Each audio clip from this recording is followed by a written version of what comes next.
Bismillahirrahmanirrahim. Assalamualaikum warahmatullahi wabarakatuh.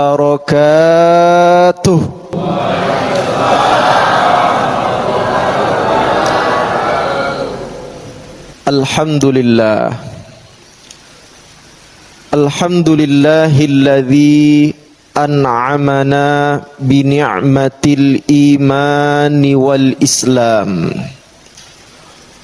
Wassalatu wassalamu ala khairil anam sayyidina Muhammadin wa ala alihi wa sahbihi wa man tabi'ahum bi ihsanin ila akhiril ayyam, amma ba'du. Qala Allahu azza wa jalla fi kitabihil karim, a'udzu billahi minasy syaithanir rajim. Subhanalladzi asra bi'abdihi laylam minal masjidil harami ilal masjidil aqsa alladzi barakna hawlahu linuriyahu min ayatina innahu huwas sami'ul basir. Sadaqallahul azim. Hadirin jamaah Masjid Al-Insanul Kamil yang insya Allah kita semua malam hari ini dalam keadaan sehat walafiat dan selalu dimuliakan Allah Subhanahu wa ta'ala. Yang saya muliakan Ketua Masjid Al-Insanul Kamil Bapak Haji Rahman ST, segenap imam, segenap muazzin, segenap para asatidzah yang mohon maaf tidak bisa kami sebutkan namanya satu persatu. Mari bersama-sama kita awali ceramah Isra dan Mi'raj ini dengan menghadirkan rasa syukur kita kepada Allah Subhanahu wa ta'ala yang sampai dengan detik ini terus menerus memberikan kita nikmat yang tidak terhitung jumlahnya. Mudah-mudahan nikmat yang banyak ini menjadikan kita semakin semangat menyempurnakan ibadah dan pengabdian kita kepada Allah Subhanahu wa ta'ala, insya Allah.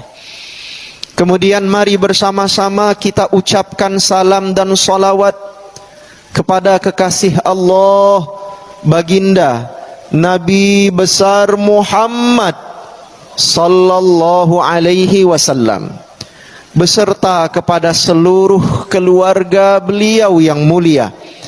Begitu pula kepada seluruh sahabat-sahabat beliau yang bertakwa. Dan insya Allah kita semua yang hadir pada majelis malam hari ini, mudah-mudahan kelak di yaumil qiyamah diizinkan Allah mendapatkan syafaat dari baginda Nabi besar Muhammad sallallahu alaihi wasallam. Amin ya rabbal alamin. Jamaah sekalian, ngapo kejingoan langantuk ini? Jam 9 belum. Ada dua tanda nih ngapo ngantuk. Dua sebab. Pertama, habis maghrib tadi nemenigo makan duren. Nah, sekarang nih banyak jual duren, hati-hati rentan ngantuk. Yang kedua, habis maghrib tadi yakin aku nemenigo ngirup cukup pempek, makanya ngantuk. Insya Allah tidak ngantuk ya. Mudah-mudahan 45 menit ke depan insya Allah masih melek. Kita ingin belajar, kita ingin petik hikmah dari peristiwa perjalanan mulia Nabi Isra wal Mi'raj Nabi besar Muhammad sallallahu alaihi wasallam. Jamaah sekalian, saya ingin sampaikan materi yang jarang disampaikan penceramah lain. Biasanya kalau Isra Mi'raj tak jauh tentang sholat, Tak jauh tentang syakus sodar, pembersihan dada Nabi dan lain sebagainya. Tapi ada banyak lupa bahwasanya salah satu hikmah besar Isra wal Mi'raj Nabi sallallahu alaihi wasallam adalah Nabi diperlihatkan Allah bagaimana kondisi umat manusia nanti di hari kiamat. Ini yang akan menjadi fokus kita malam hari ini, jemaah sekalian. Saya sampaikan riwayat dari Sayyidina Mu'adz ibn Jabal radhiyallahu ta'ala anhu. Riwayat ini silahkan Anda cek di dalam kitab tafsir Al-Jami' li Ahkamil Quran yang ditulis oleh Imam Al-Hafiz Al-Qurtubi Al-Maliki Asy-Syafi'i, atau di dalam kitab tafsir Anwarut Tanzil yang ditulis oleh Imam Al-Baydawi. Semoga Allah merahmati mereka berdua. Ini hadis jalurnya dari Sayyidina Mu'adz ibn Jabal radhiyallahu ta'ala anhu. Disebutkan di dalam hadis itu, yuhsyaru asyratu asnafin min ummati ashtata. Nanti di hari kiamat umatku akan dibangkitkan oleh Allah dalam 10 kelompok. Faqad mayyazahumullahu ta'ala min jama'atil muslimin. 10 kelompok ini harus kita garis bawahi, dipisah oleh Allah dari orang-orang beriman lainnya.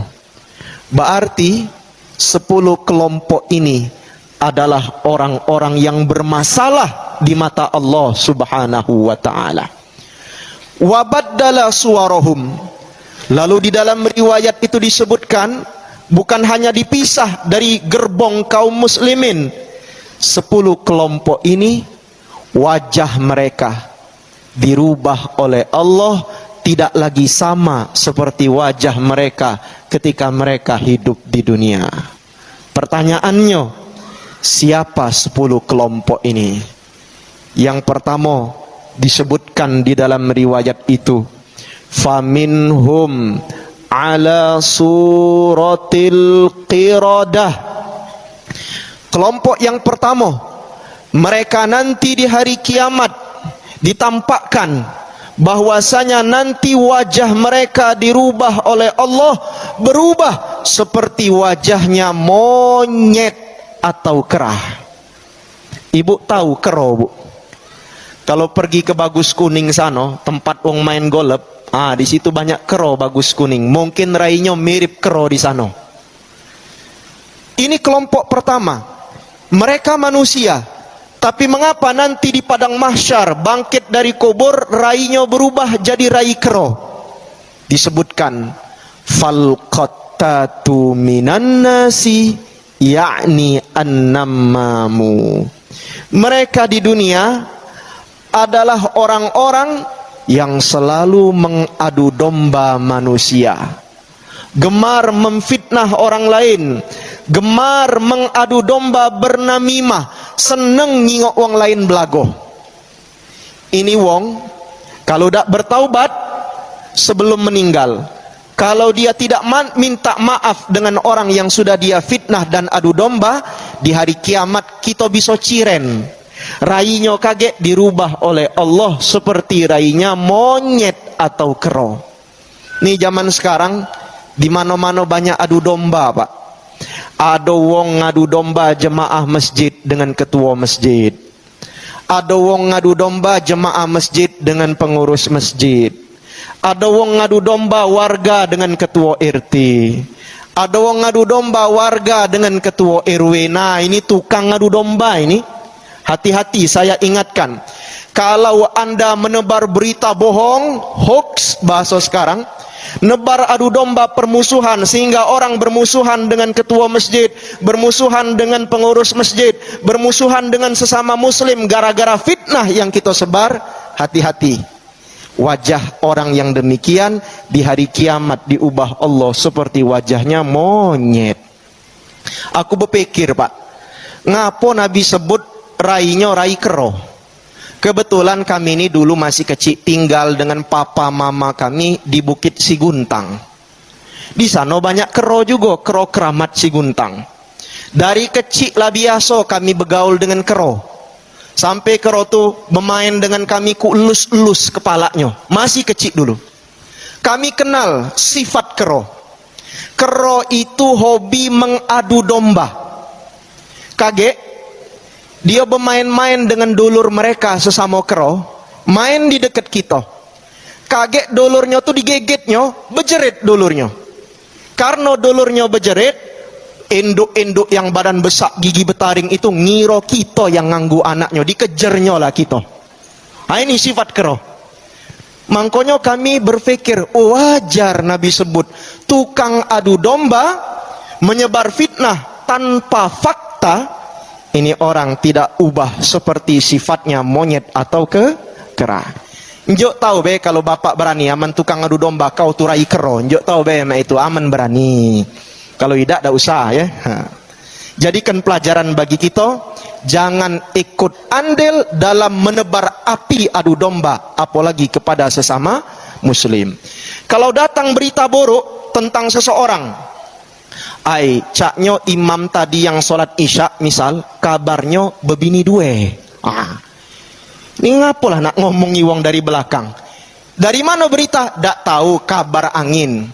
Jangan dulu kita makan mentah-mentah. Allah sebutkan dalam Quran, in ja'akum fasiqun binaba'in fatabayyanu. Kalau datang berita buruk dari orang-orang fasik, jangan dimakan mentah-mentah. Tabayyun dulu. Tabayyun itu klarifikasi, verifikasi, validasi. Kalau memang iyo, kita tanya, Ustadz benar bebini dua? Ku kak bukan dua, 3 biniku jidio. Berarti bukan lagi fitnah, berarti memang Ustadz itu sudah mengakui sendiri. Kaget ibu bertanya, jangan-jangan aku ini bebini 3? Tidak ibu, siko, baru siko. Ya, tidak tahu 2, 3, kita tunggu takdir Allah itu. Jadi, hati-hati dengan adu domba. Ini perbuatan yang dicela oleh Allah dan Rasulnya. Dan kaget kita di hari kiamat bisa tahu cirinya. Wong ini tukang adu domba, rainya berubah jadi rai kero. Jadi kalau kita nyingok tetangga kita, ngape nggak jadi rai kero? Itu tukang adu domba di dunia. Paham? Ini kelompok pertama. Lalu Nabi sebut kelompok yang kedua. Faminhum ala suratil khanazir. Ada yang Nabi lihat wajah mereka nanti di yaumil akhir berubah rainya jadi rai kero. Saya ulangi, berubah rainya menjadi rai babi. Mohon maaf. Khanazir itu asal kata dari khinzir, artinya hewan yang namanya babi. Apa sebab orang ini kelompok yang kedua, hidungnya jadi hidung babi, kupingnya kuping babi, perutnya gendut cak perut babi. Persis kita cak nonton film Sun Gokong dulu. Ada anak buah namanya Cupat Kai. Rahi babi, hidung babi, kuping babi, perut babi. Sifatnya cak babi pula, kanji. Nah, cocoknya. Apa sebab dia dirubah oleh Allah menjadi perangai babi? Disebutkan dalam hadis itu, dalam riwayat tadi, fa ahlus suhti wal harami wal maksi. Orang ini semasa di dunia gemar makan yang haram, gemar ngambil dengan cara yang tidak halal, gemar mengambil hasil dari pungutan liar. Nih hati-hati. Sesuatu yang haram jelas, yang halal jelas kata Nabi. Ambil yang halal, jauhi yang haram. Lah ini ada orang sudah jelas yang halal ada, yang haram ada, diembatnya galo. Halal haram hantam muji dia. Ini tak ubah sifat babi, Pak. Saya pernah nonton di YouTube, itu peternakan babi disorot. Babi itu binatang jorok. Apa sebab? Sampah dia makan. Makanan basi dia lahap. Kotoran manusia dia makan. Bahkan kotoran dia sendiri dimakan oleh babi itu sendiri. Oh, wajar. Nabi ngenjuk perumpamaan orang yang semasa di dunia diberi Allah akal yang waras untuk memilih yang halal ado, ambil yang halal, yang haram ado, jauhi yang haram. Tidak dia pergunakan akalnya, pokoknya aku nak ngeraup duit sampai miliaran bahkan triliunan. Tak peduli halal atau haram, orang ini tak ubah sifatnya seperti sifat babi. Ingat jemaah sekalian, ini ilmu. Dalam ilmu usul fikih, kami ketika kuliah dulu belajar ilmu usul, ulama-ulama usul membagi haram menjadi dua jenis. Simak nih. Haram itu ada dua jenis. Jenis pertama namanya haramun lidzatihi. Haram secara zat. Apa contohnya? Miras, apapun mereknya, anggur merah, cap kunci, topi miring, omrah, macam-macam, itu semua miras haram. Apa sebab? Zatnya sudah haram. Daging babi, daging anjing, daging ular, daging tikus haram. Apa sebab? Asalnya, zatnya sudah haram. Ini namanya haramun lidzatihi. Ada yang kedua, haramun li ghairihi. Haram karena sebab faktor eksternal. Apa contohnya? Ibu-ibu, makan pempek iwak tenggiri halal apa haram? Halal. Halal tak pak? Makan pempek iwak gabus halal atau haram? Halal. Tapi kalau kita makan pempek tojo ngaku cuman 3, makan pempek tojo ngaku cuman 3, yang 4 hilang kemana? Yang 4 itu statusnya menjadi haram. Wah, ini banyak nih. Makan pempek 5 ngaku cuman 2, 3 hilang. Itu yang 3 haram. Padahal asalnya halal, tapi karena diraih pakai cara yang haram, maka dia statusnya berubah menjadi haram. Contoh lain, depannya ada sederhana. Nasi rendang sederhana halal atau haram? Halal. Apalagi sederhana ada logo halal Majelis Ulama Indonesia, halal Kemenak, halal nasi rendang. Tapi kalau nasi rendang itu dibeli pakai duit maling kotak amal masjid, berubah tak hukumnya? Berubah hukumnya menjadi haram. Itu namanya haramun li ghairihi. Haram karena sebab eksternal. Maka jemaah sekalian, kita sebagai umat Nabi, sebagai orang beriman disuruh Allah dan Rasulnya, mau haramun li dzatihi atau haramun li ghairihi, jangan didekati, jauhi, pilih yang halal. Walau kadang-kadang yang halal itu tidak langsung berderup banyak bahasa kita, tapi di balik yang halal ada keberkahan dari Allah Subhanahu wa taala. Faham kira-kira?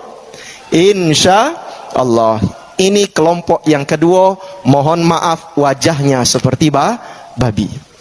Ada yang ketiga, wa ba'duhum munakkasuna arjuluhum a'lahum wa wujuhuhum yushabuna 'alaiha. Kelompok yang ketiga, badannya terbalik kaget di hari kiamat, kaki di pojok, pala di bawah, lalu dia berjalan dengan menggeret atau menggesek wajahnya sendiri. Pertanyaannya, siapa kelompok ketiga ini? Fa'akalatur riba. Orang yang semasa di dunia makan harta riba. Hati-hati. Riba ini salah satu dosa besar. Allah sudah berfirman dalam banyak ayat, fa illam taf'alu fa'dhanu biharbim minallahi wa rasulih. Siapa tak berhenti dari perbuatan riba, dia sudah menabuh genderang perang dengan Allah dan Rasulnya. Riba tu apa sih bu? Nganai duit, minjemi duit dengan tetangga 10 juta dengan syarat kaget 2 bulan lagi jatuh tempo balik 15 juta denganku. Beranak duitnya. Riba. Kullu qardin jarra naf'an fahuwa riba. Semua pinjam meminjam yang ada kelebihan maka dia termasuk riba. Ini kata Nabi sallallahu alaihi wasallam. Kaget fikihnya panjang di sini. Kapan-kapan kita bahas. Kemudian dalam hadis yang diriwayatkan oleh Imam Ahmad dari jalur Sayyidina Abi Hurairah radhiyallahu taala anhu, ketika Nabi perjalanan Isra Mi'raj, Nabi melihat segerombolan orang perutnya sebesar rumah. Perutnya besar sebesar rumah. Bayangilah, tak terbayang kita. Perut besar sebesar rumah, sudah tu perut tu meledak, keluar ular yang banyak. Ini hadis sahih. Nabi tanya dengan malaikat Jibril, "Ya Jibril, ini perjalanan Isra Mi'rajnya Nabi.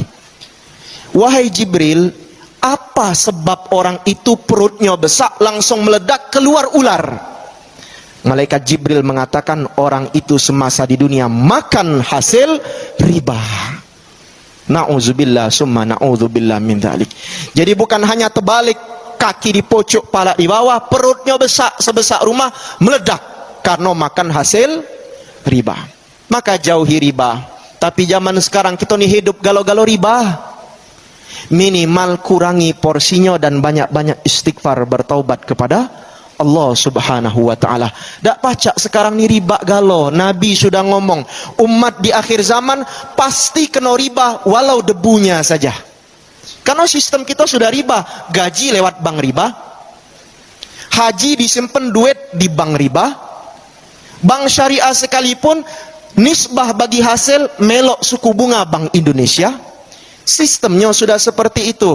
Tapi kita tetap sadar, walau kita tahu hidup serba riba, minimal kurangi porsi berinteraksi dengan riba. Dan banyak-banyak bertaubat kepada Allah. Kalau kita beli mobil, beli rumah dengan cara riba, banyak-banyak minta ampun. Insya Allah dibukakan ampunan oleh Allah subhanahu wa ta'ala. Yang terlanjur begawe di bank, jangan berhenti. Tetap, tapi ketika ada peluang hijrah ke syariah, pindah ke syariah. Karena tidak bisa sistem. Kalau kita berhenti begawe, ini Buya Yahya yang ngomong, guru kami. Kata beliau, kalau anda berhenti begawe, nak ngejuk makan anak bini apa? Maka anda boleh di situ, tapi hati anda tetap pro kepada sistem yang berbasis Islam. Kalau ada peluang hijrah, maka hijrahlah ke bank syariah. Insya Allah ini concern kami juga. Kami ke depan akan ikut sertifikasi Dewan Syariah Nasional Majelis Ulama Indonesia. Mudah-mudahan bisa lulus sertifikasi, jadi bisa mengawasi bank-bank syariah dan semua lembaga keuangan syariah. Insya Allah. Kaget panjang ini, tidak usah dilanjutkan. Ini yang ketiga. Lalu yang keempat, disebutkan dalam riwayat itu, wa ba'duhum umyun yataraddadun. Kelompok yang keempat ini di hari kiamat kaget matanya buta. Bahasa kita kak tak pacak ngelek. Buta matanya.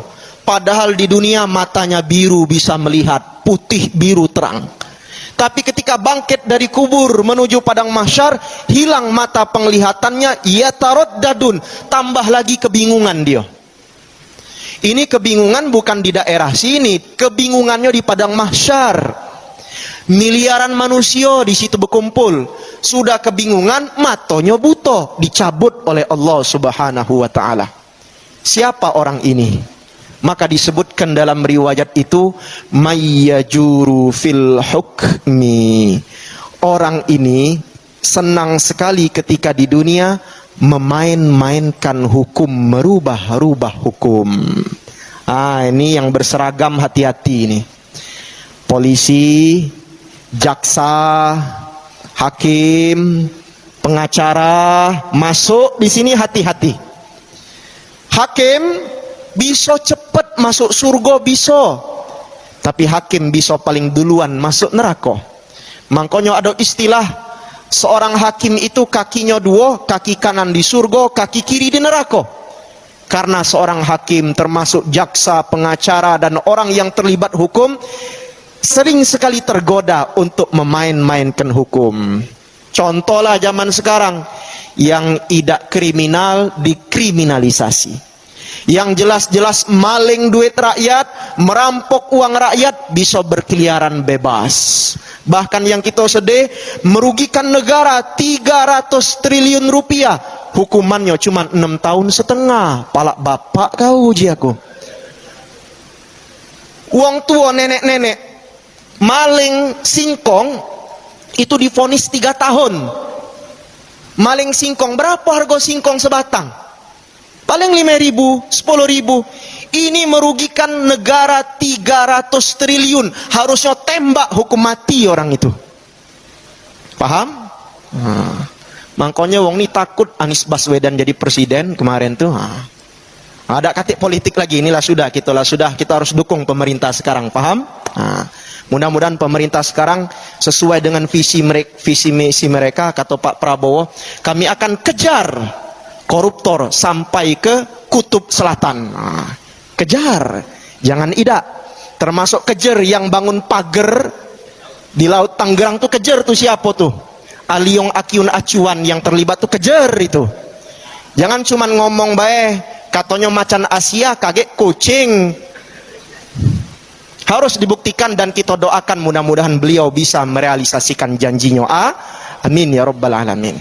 Nah, jadi hati-hati orang-orang yang membolak-balikkan hukum. Bertakwalah kepada Allah. Kalau ada di sini sebagai hakim, sebagai jaksa, sebagai pengacara, sebagai polisi, jadilah aparat yang benar, yang takut kepada Allah. Tidak usah takut kita diancam oleh ini, diancam itu. Takut tak dapat ini, tak dapat itu. Kita yakin Allahu ma'ana, Allah beserta kita. Tapi jangan berubah, kaget datang duit skoper isinya 500 juta, kaget ku pikir-pikir dulu uji dia. Ini pret juga ini namanya. Paham? Ini yang keempat. Kemudian yang kelima, saya lanjutkan. Wa ba'duhum summun bukmun la yaqilun. Kelompok yang kelima ini di hari kiamat bangkit menuju padang mahsyar dalam kondisi mulutnya bisu, kupingnya pekak tuli, la yaqilun, akalnya hilang, tidak ubah seperti orang gila, akalnya hilang. Bahasa kita kak kurang secanting, Bu. Nah, kalau di dunia lemak masih ada yang ngurus, ini di padang mahsyar. Yauma yafirrul mar'u min akhi. Pada saat itu seorang saudara tak galak lagi ngurus saudaranya. Wa ummihi wa abi. Seorang ayah tidak mau lagi mengurusi anaknya sendiri. Ibu tak mau ngurus anaknya dewek. Ketika dia nyusui dilemparnya anaknya. Wa sahibatihi wa bani.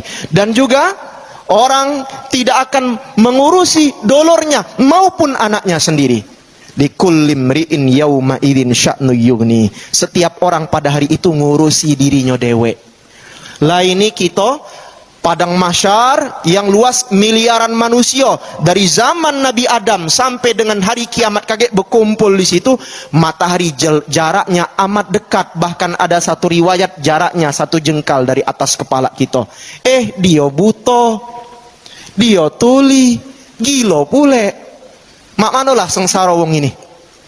Apa sebab dia diberikan Allah keadaan 3 ini? Bisu, tuli, kemudian hilang akalnya. Apa kata Nabi sallallahu alaihi wasallam? Alladzina yu'jabuna bi'amalihim. Ini orang semasa di dunia gemar ujub dengan amal perbuatannya. Ujub itu apa sih? Ujub itu bangga dengan amal perbuatannya dan meremehkan orang yang tidak sama dengan dirinya. Itu namanya ujub.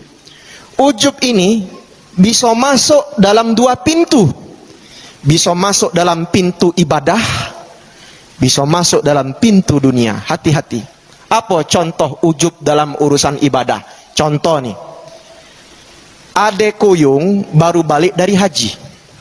Dia kak baru balik dari haji. Seminggu sampai di Palembang, diundang ngisi kata sambutan acara nikah tetangga. Ketika hari H, dipanggil namanya. Mari kita dengarkan kata sambutan yang akan disampaikan oleh Bapak Koyong. Naik dia ke pucuk panggung, coelnya pembawa acara ngakak mak mane, kukak baru balik haji, senku banyak habis. Panggil nama kukak Haji Koyong Fulan. nak panggil haji nian namanya. Ini ujub dengan hajinya. Padahal haji itu ibadah individu kepada Allah, fardu ain bagi yang mampu. Kalau wong ndak tahu kita haji, tetap haji kita diterima oleh Allah. Karena haji bukan fardu kifayah. Haji itu fardu ain, man istata'a ilaihi sabila, bagi yang mampu. Jadi kita yang sudah haji nih Pak, jangan sombong. Haji itu harus diikhlaskan. Saya kalau ngisi manasik haji dan umroh, saya kasih pesan. Kamu harus ikhlas dalam 3 kondisi. Sebelum berangkat harus ikhlas. Jangan ada rasa ujub. Ketika sampai di tanah suci melakukan sa'i, tawaf, ibadah yang lain, wukuf, harus ikhlas. Dan ketika balik dari tanah suci, balik dari haji, balik dari umroh, Anda harus jaga hati Anda tetap ikhlas. Kalau ada orang lupa memanggil Anda Pak Haji, jangan marah, jangan tersinggung. Kalau ada manggil Anda haji atau hajah, jangan Anda terbang di atas angin. Karena kalau kita ujub dengan amal ibadah kita, faja'alnahu haba'am mansura. Semua pahala yang besar itu, pahala haji itu kan al-hajjul mabrul laisa lahul jaza illal jannah, kata Nabi. Haji mabrul dak katik balasan kecuali surga. Allah tampakkan surga kaget di depan kita di hari kiamat. Tiba-tiba faja'alnahu haba'am mansura. Surga itu dijadikan Allah debu hilang dak bernilai. Orang masuk surga. Apa sebab? Karena Anda di dunia bangga dengan gelar haji Anda. Na'udzubillah. Ini contoh ujub dalam urusan agama. Kalau ujub dalam urusan dunia, apa contohnya? Banyak Pak. Punya mobil 3, aku kak mobilku 3, enggak cuman si kok kaya ku kak soge. Padahal 3 tuh kredit galo, pret. Janganlah kita ujub. Urusan agama saja tidak boleh ujub, apalagi urusan dunia. Maka orang yang ujub, cirinya di hari kiamat, matanya, mulutnya dibisukan Allah, telinganya peka dan hilang akalnya. Yang semula dia bangga dengan akalnya, Allah hilangkan akalnya, tidak ubah seperti orang gila. Faham? Ini yang kelima. Yang keenam, mudah-mudahan tidak ngantuk Bu ya. Masih 5 lagi. Yang keenam, wa ba'duhum yamdughuna alsinatahum. Nah, ini yang keenam. Kelompok yang keenam ini, kata Nabi, di hari kiamat nanti tampil lidahnya panjang sampai ke dado. Mak mano manjangi lidah sampai ke dado? Kita punya lidah, coba metu ke paling cuman berapa senti dari mulut. Ini lidahnya panjang sampai ke dado, lalu yamdughuna alsinatahum. Lidah itu dia gigit-gigit sampai berdarah-darah. Coba Bu, kita makan nasi, dak sengaja tergigit lidah, sakit atau tidak? Oh sakit. Ini kami ini beber di sini lagi sariawan, kemarin tuh makan tergigit, sakit, metu banyu mato. Ini lidah nih kaget di hari kiamat. Wong yang keenam ini digigit-gigitnya terus sepanjang jalan menuju padang mahsyar, ngigit lidahnya dewek sampai darah tuh berlumuran di dadonya. Siapa mereka ini?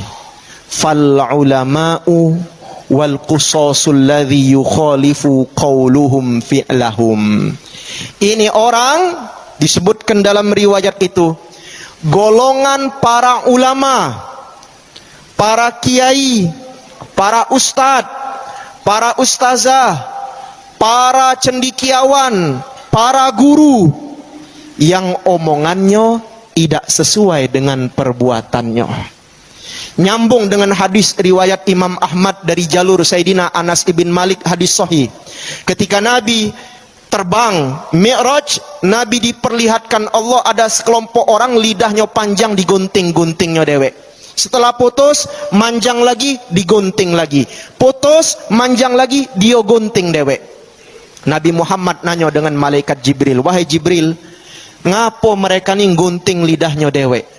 Apa kata malaikat Jibril? Haulai khutoba'u min ummatik. Dia ini, kata malaikat Jibril, adalah pendakwah-pendakwah dari kalangan umatmu yang omongannya tidak sesuai dengan perbuatannya. Apa contohnya? Tadi ngimam isya. Ini bukan di masjid sini, masjid lain. Dia ngimam isya, suaranya bagus sampai kita tenangis gale. Nyemulung kita lagi sholat. Ya Allah, bagus suara imam ini. Dia ngimam isya bagus. Jam 10 malam kepergoknya werbiduan di Padang Selaso. Oh, dak bener mamang ini.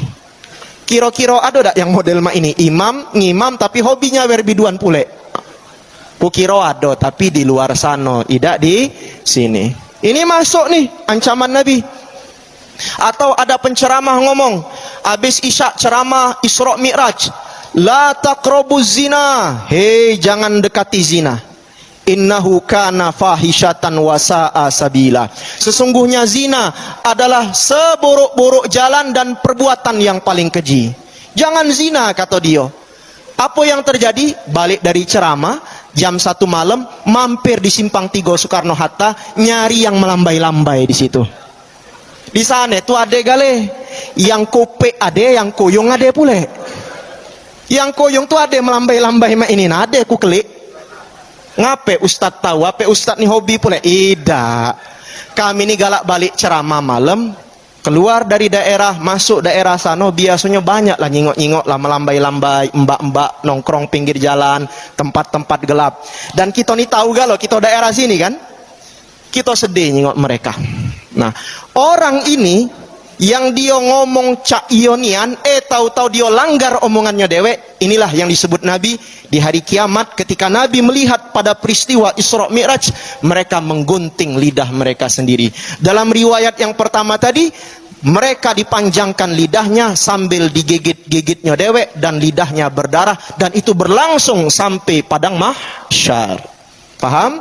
Nah, ini pelajaran bagi kami sebagai ustadz, bagi imam masjid, bagi para guru, para ustazah, siapapun kita yang ngajar, yang sering nasihati wong, tolong ucapan selaraskan dengan perbuatan kita. Insya Allah menjadi contoh suri tauladan bagi umat. Saya dulu punya guru kami ngomong, kalau kau sudah tampil di depan umat, jaga adabmu. Bahkan jangan kamu keluar rumah nyuci mobil pakai celana pendek. Nah, itu diajarkan adab urusan celana oleh guru. Apalagi jangan sampai kita lah ceramah kepergok di Dharma Agung sana kaget jam 12 malam. Nah, ini kan tidak cocok. Harus sesuai yang diucapkan dengan perbuatan. Ini poin yang ke-6. Kemudian poin yang ke-7. Poin yang ke-7 ini, walladzina hum muqatta'atu aydihim wa arjulihim. Orang yang ke-7 ini kaget di hari kiamat, bangkit dari kubur menuju padang mahsyar, tangannya buntung, kakinya buntung. Padahal ketika di dunia tangannya berotot kekar, kakinya gagah bisa berlari ribuan kilo. Tapi ketika di hari kiamat hilang kaki dan tangan. Apa sebab? Alladzina yu'dzunal jiron. Mereka ini semasa di dunia senang sekali menyakiti tetangganya sendiri. Nah, hati-hati kita nih hidup di kompleks ini bertetanggo kan. Jangan semena-mena mentang kita lebih berduit dari tetanggo, parkir mobil di depan pintu pagar tetanggo. Zolim itu. Ketika dia minta tolong, Pak geser Pak, kami nak berangkat ke kantor. Palak bapak kau, lantaklah kau. Tak boleh, zolim. Buang sampah di halaman tetanggo sengaja, tak boleh, zolim. Gonjengi tetanggo, zolim. Tetanggo beli kulkas baru, duit korupsi itu, tak benar itu pasti. Lah suuzon dengan lisan, zolim dengan tetanggo. Orang ini kalau tak bertaubat, tidak minta maaf dengan tetanggo, orang ini di hari kiamat tangannya putus, kakinya putus, dihilangkan oleh Allah Subhanahu wa ta'ala. Mangkonyo minimal, kalau hidup bertetanggo minimal jangan saling ganggu. Minimal tuh jangan saling ganggu. Kalau pacak saling tegur, saling sapa, saling ajak ke masjid bagi bapak-bapak, saling tukar makanan bagi ibu-ibu. Insya Allah kalau ada musibah, yang pertama kali datang nolong kita tetanggo kita dewe. Pahamlah dan yakinlah. Ini poin yang ke-7. Kemudian poin yang ke-8. walladzina hum musallabuna ala juzu'im minan nar. Yang ke-8 ini, kaget di hari kiamat bangkit dari kuburnya, langsung terpasung tersalib di atas kayu, dan kayu itu dibakar oleh api yang menyala. Apa sebab orang ini tiba-tiba bangkit dari kubur menuju padang mahsyar, diikat di kayu, langsung dibakar, motong tepanggang di situ dia? Apa sebab? Fasu'atu bin nasi ilas sultan. Orang ini semasa di dunia menebar adu domba kepada rakyat, dari rakyat kepada penguasa. Ngadu domba rakyat dengan sultan penguasa. Hati-hati juga. Kalau ada pemimpin sudah menjadi orang yang baik, ahli ibadah, amanah dalam memimpin, adil dalam kepemimpinan, kita benci, kita nebar kebencian dan adu domba berita hoax sehingga orang benci dengan pemimpin itu. Nah, masuk wong ini kaget di hari kiamat bangkit, diikat di kayu, dibakar beserta kayunya. Tapi ini kalau pemimpin itu memang baik. Tapi kalau kata para ulama, kalau pemimpin itu koruptor, jual aset negara, terima gratifikasi, anaknya pacak naik private jet, kita saro-saro hidup, dia hidup mewah, menjual aset negara, khianat dengan janji, ini lain hukumnya kata para ulama. Harus kita ingatkan, harus diluruskan kalau pemimpin itu zalim. Makanya tugas para ulama ngingatkan pemimpin yang zalim. Tugas para cendekiawan menasehati pemimpin yang zalim, karena memang dia zalim. Tapi kalau dia tidak zalim, wong baik, ahli ibadah, dekat ulama, jadi gubernur, jadi wali kota, ada LSM memfitnah, nyebar berita hoax. Nah, hati-hati orang yang nyebar berita tadi, kalau tidak bertaubat, tidak minta maaf dengan orang yang dia fitnah dan adu domba dari penguasa, orang ini di hari kiamat akan terpasung di atas kayu dan Allah bakar sampai tepanggang dia di atas kayu yang berapi tadi. Faham? Ini poin yang ke-8. Dikit lagi. Yang ke-9. Walladzi asyaddu natnan minal jiafi. Kelompok yang ke-9 ini di hari kiamat bangkit dari kubur, itu badannya lebih busuk dari bau bangkai. Bahasa kita ni buntang kan? Pernahlah mungkin ibu-ibu ada tikus mati di rumah. Oi, kami pernah tercium tak tahan waktu membersihkan buntang itu, nak muntah, baunya nak matilah, tak tahan. Lihat Nabi sebut, ini orang di hari kiamat bau badannya lebih busuk dari bau bangkai. Lebih busuk dari bau bangkai, berarti tidak terbayang mambunya cak mano. Mangkonyo kaget uang di padang mahsyar tu menjauh galau dari dia karena baunya busuk. Apa sebab? Walladzina yatamatta'una bisyahawati walladzat. Mereka ini semasa di dunia senang sekali memuaskan nafsu dirinya sendiri, bersenang-senang dengan syahwatnya dengan cara yang tidak dihalalkan oleh Allah Subhanahu wa ta'ala. Kita punya istri di rumah, Pak, halal kan? Istri kita dewek, bukan bini tetangga, Pak, bini kita dewek, halal. Ketika kita deketi, kemudian kita ajak berhubungan, dapat pahala besar. Ada yang halal di rumah, tapi ngape koyong ikak masih nak metu keluar rumah jam 1 ke kampung baru, nak nyari yang haram. Itu kan memuaskan nafsu syahwatnya sendiri lewat cara yang tidak dihalalkan Allah Subhanahu wa ta'ala. Wong model mah ini, kalau mati belum bertaubat kepada Allah dari dosa zinanya, dari dosa memuaskan nafsu perutnya, nafsu mulutnya, minum minuman keras tak berhenti, sampai dia mati, orang ini cirinya di hari kiamat kaget, kita bisa tahu mambu badannya lebih busuk daripada mambu bangkai. Paham? Nah, insya Allah kita tidak masuk kelompok ini. Kemudian yang terakhir, yang ke-10, sudah 45 menit lebih nih. Yang ke-10, walladzi wa ba'duhum mulabbasunal jalabibah. Kelompok yang ke-10 ini kaget di hari kiamat dipakaikan baju yang namanya jalabib. Apa jalabib itu? Min qatiron. Pakaian yang dipakaikan pada orang yang bersangkutan lalu dituangkan aspal yang cair lagi mendidih. Pernah tak nyingok mobil tangki aspal warna hitam itu? Itu kan bubul-bubul mendidih, panas. Bayangkan aspal itu ditumpahkan di baju, di jubah orang yang ke-10 tadi. Pertanyaannya apa sebab? Fa ahlul kibri wal fakhri wal khuyala. Orang ini semasa di dunia kerap sekali sombong, kerap kali merasa takabur. Ini orang sombong dan orang takabur. Tak jauh beda dengan ujub. Ujub itu pintu sombong. Orang yang sombong pasti ujub. Jemaah sekalian, sombong itulah yang menyebabkan iblis turun dari surga. Saya sampaikan sedikit kisah. Disampaikan oleh ulama-ulama termasuk Imam Ibnu Katsir. Kata beliau, dahulu iblis itu namanya adalah Azazil.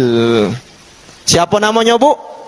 Azazil. Bukan koyong jajil tukang jual model di Padang Selaso. Azazil. Beliau ini hamba Allah, ahli ibadah, ilmunya tinggi.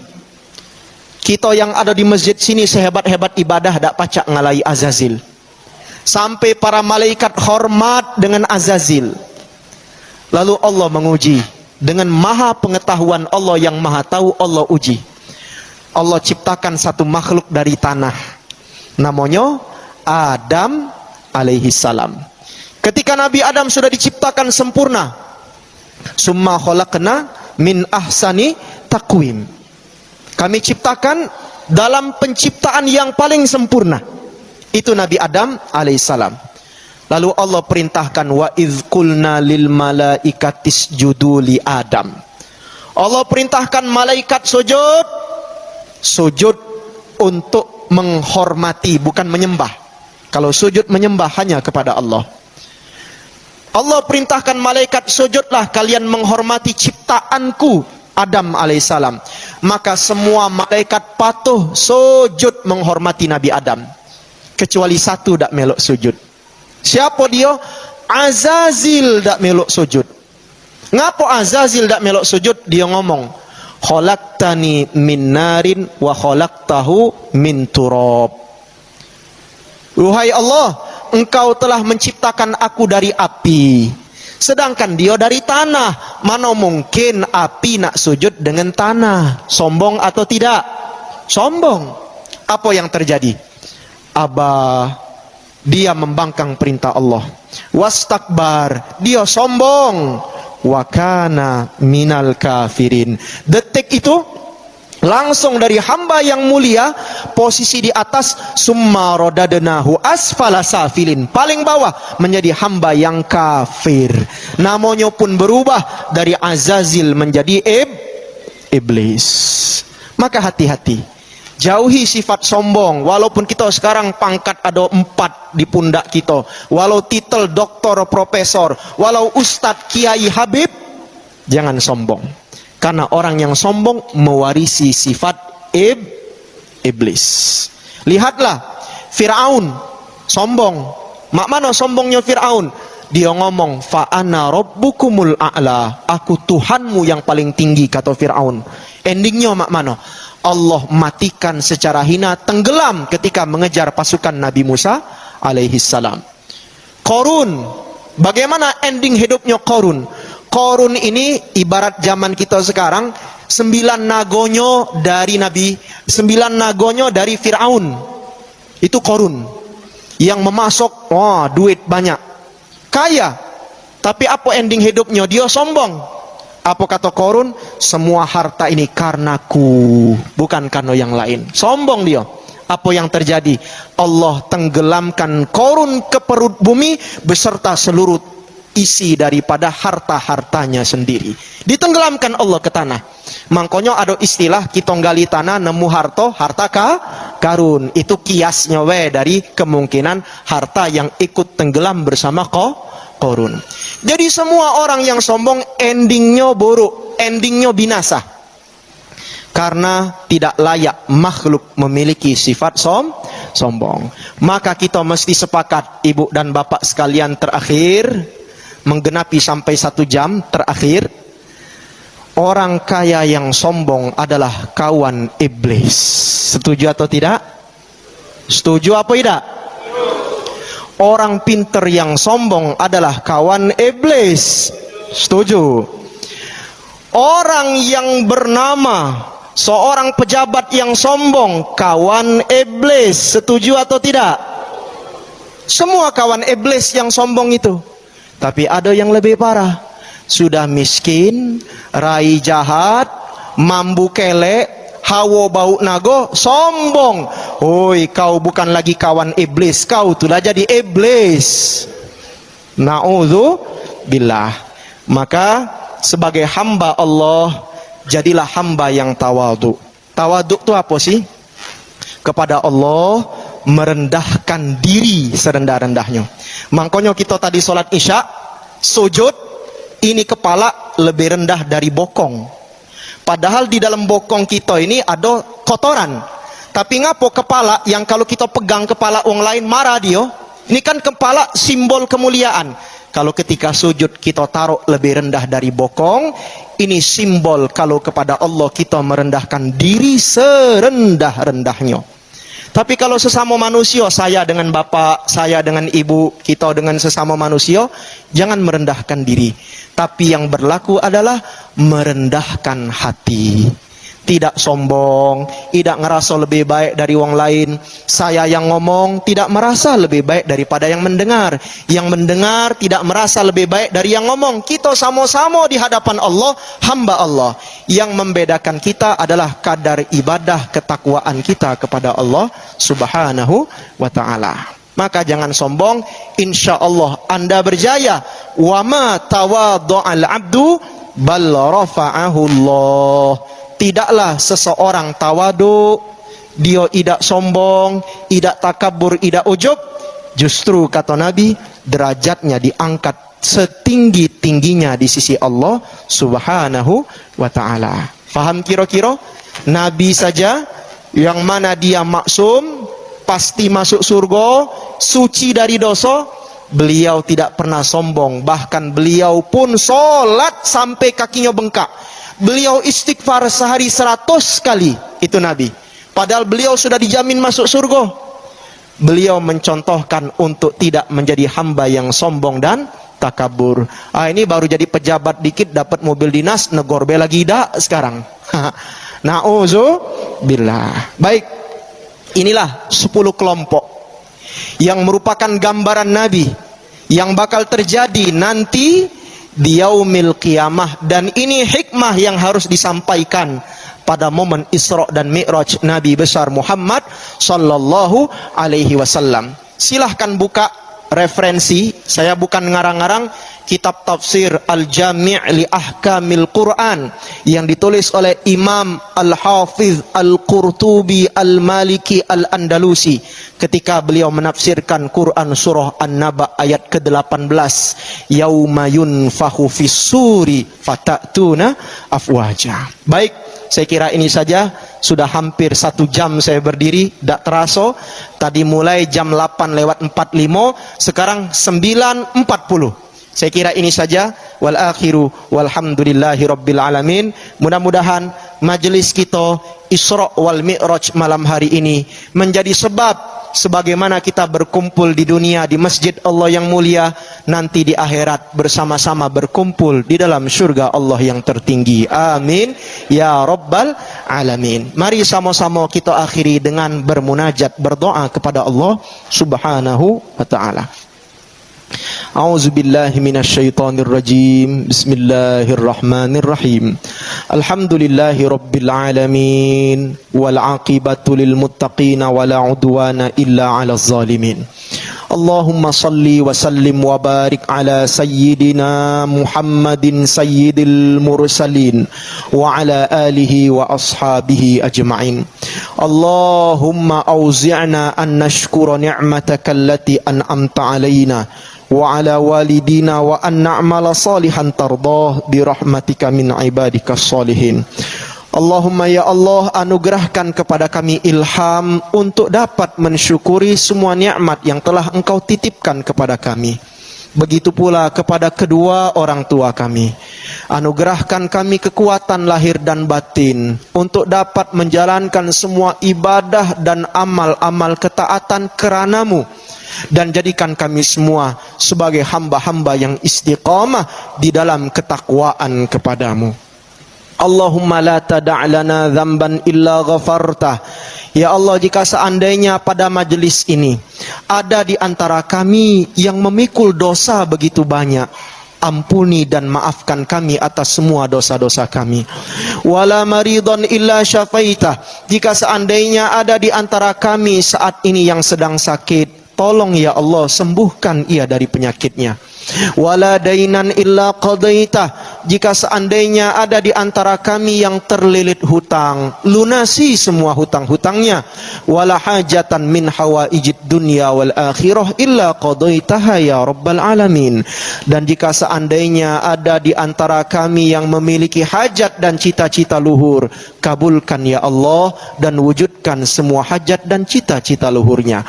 Allahumma barik lana fi Rajab wa Sya'ban wa ballighna Ramadan. Ya Allah, berkahi kami di bulan mulia Sya'ban ini. Berkahi kami pada momen Isra wal Mi'raj ini. Berkahi kami nanti di bulan Sya'ban. Dan berkahi kami nanti pada bulan suci Ramadan. Dan sampaikan kami dalam keadaan sehat wal afiyah pada bulan mulia, bulan suci Ramadan. Allahumma rabbana taqabbal minna innaka antas sami'ul alim wa tub alaina innaka antat tawwabur rahim. Ya Allah biha, ya Allah biha, ya Allah bihusnil khatimah. Rabbana atina fid dunya hasanah wa fil akhirati hasanah wa qina adzabannar. Wa sallallahu ala sayyidina Muhammad wa ala alihi wa sahbihi wa baraka wa sallam.